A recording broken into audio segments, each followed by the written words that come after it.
Hey everyone, welcome back to Auto Repair. Hey, I am Stefan.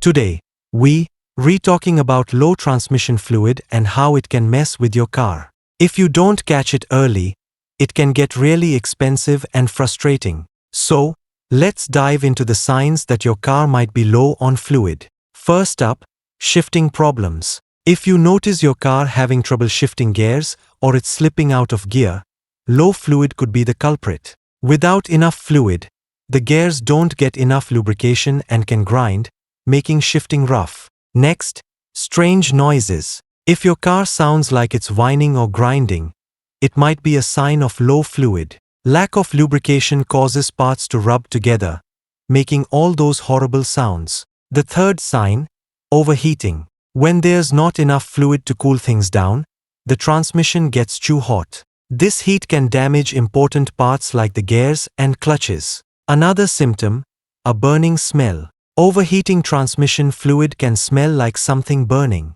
If you smell this, your car's trying to tell you something's wrong. And don't forget about warning lights. Some cars have a transmission warning light that pops on if fluid is low or overheating. Others might use the engine light for the same thing. So, how do you check?